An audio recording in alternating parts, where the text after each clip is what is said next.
Hey, middle schoolers. Happy Wednesday, April 1st, April Fool's Day.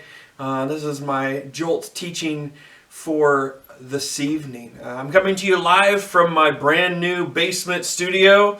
I figured with the new restrictions, it probably wasn't wise for me to keep traveling to and from the church every day, and so I've set this area up in my basement.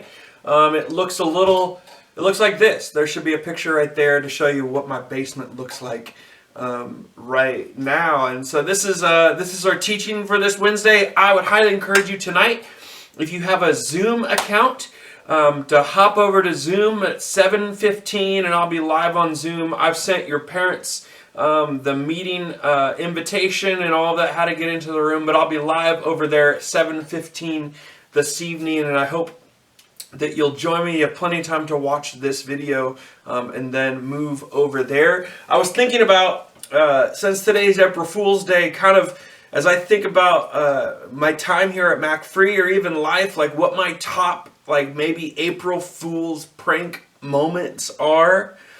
And I have to say, still in the number 1 slot is the time when my office was tinfoiled. It looked like that. It was pretty crazy. My number 2, probably April Fool's moment, was a couple years after it was tinfoiled. I had a couple of middle school students actually sneak in, and they covered my office in shredded paper.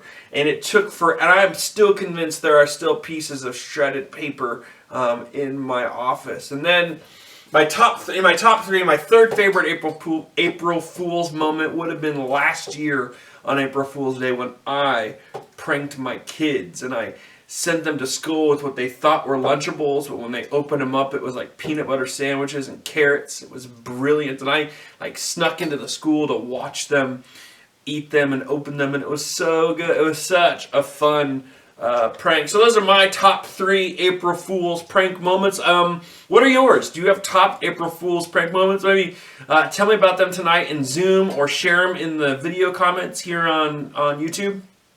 I'd love to know what your favorite April Fool's prank moments are. As we think about April Fools and funny, I've also been thinking about what's the coolest or funniest Bible story that most fits the spirit of April 1st, of April Fool's Day. And I have to say that my winner is found in the book of Judges chapter 3. Judges chapter 3. Here, take a look at this video.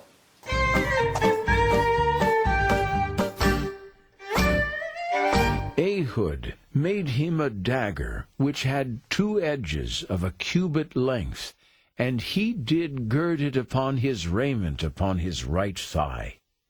And he brought the present unto Eglon king of Moab, and Eglon was a very fat man.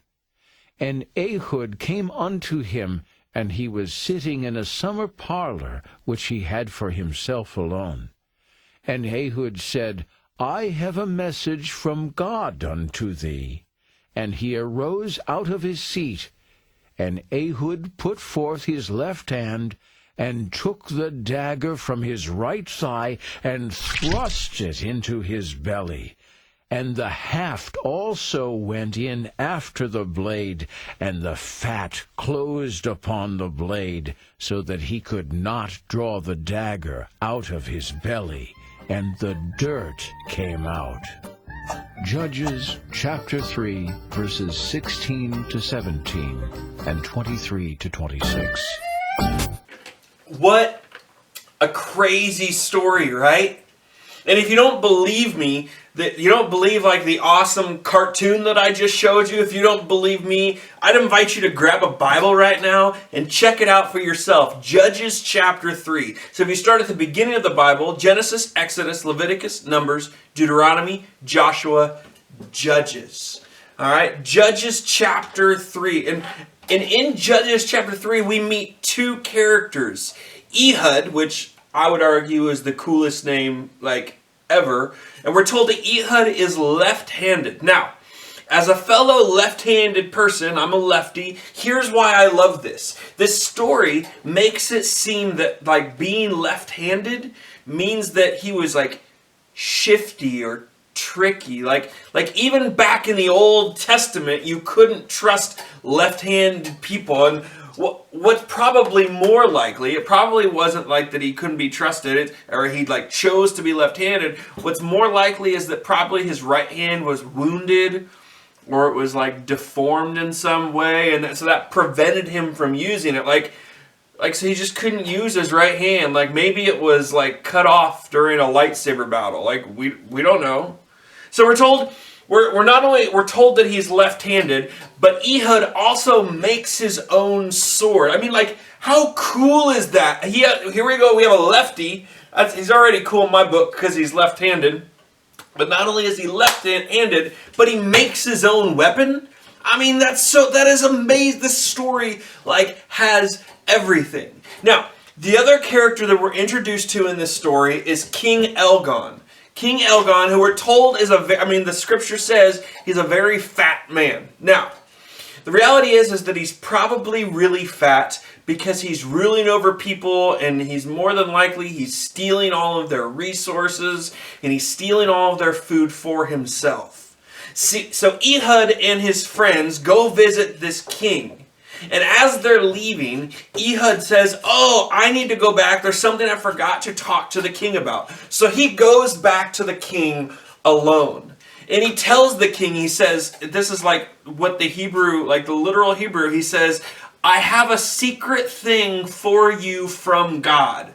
So he sends out all of his guards and everyone else out of the room, so it's just the two of them. Now, let's pause here for a moment. Can we just all agree how stupid this is? Like, if you're the king, don't be alone with someone that you're ruling over and stealing all of their resources. Don't do that. That's a dumb move. Like imagine if you're the ruler of a small nation like Illyria, and an Illyrian comes to you and says, "Hey, I have a secret thing for you, but it's just for you.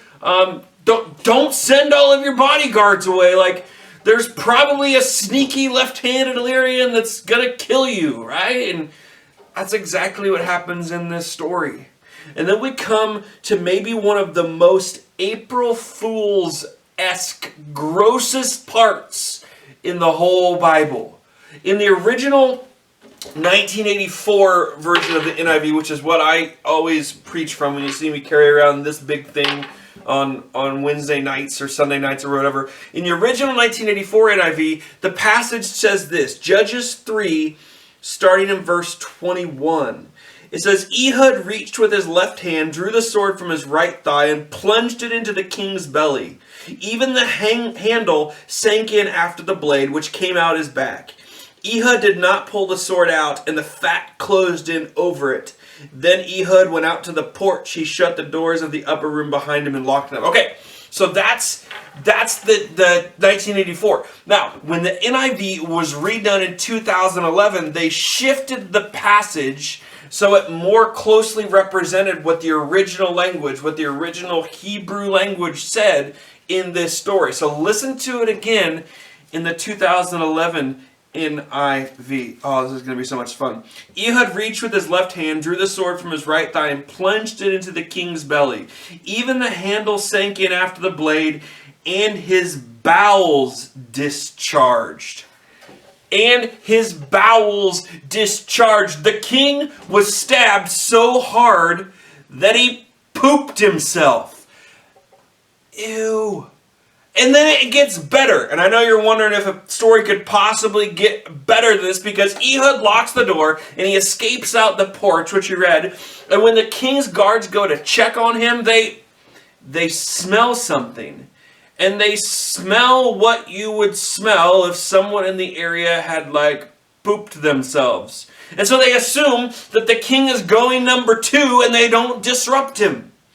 Ehud escapes using the distract them with poop strategy. Like it's the trusty poo diversion, the oldest trick in the book, still being used by Navy SEALs today, I'm sure.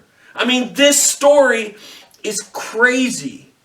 These scriptures, the Bible, it really is the greatest book. Like, it contains God's amazing plan for salvation and has poop coming out of an evil fat man when he's stabbed.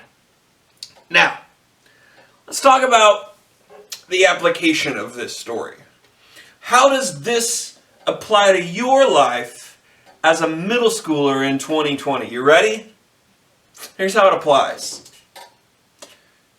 It doesn't. It doesn't. What it does show us is that God's story, where we come from, it's not a neat, tidy story. It's messy, like literally. It's filled with imperfect people doing imperfect things. And honestly, guys, for me on this April Fool's Day, the fact that this is filled with imperfect people doing imperfect things, it brings me some kind of comfort. So grace and peace, middle schoolers. Know that you are missed. Again, I would encourage you to jump over to Zoom at 7:15. Know that I'm praying for you. I'm excited to be with you again soon. So hang in there. Hopefully I'll see you over on Zoom. Blessings.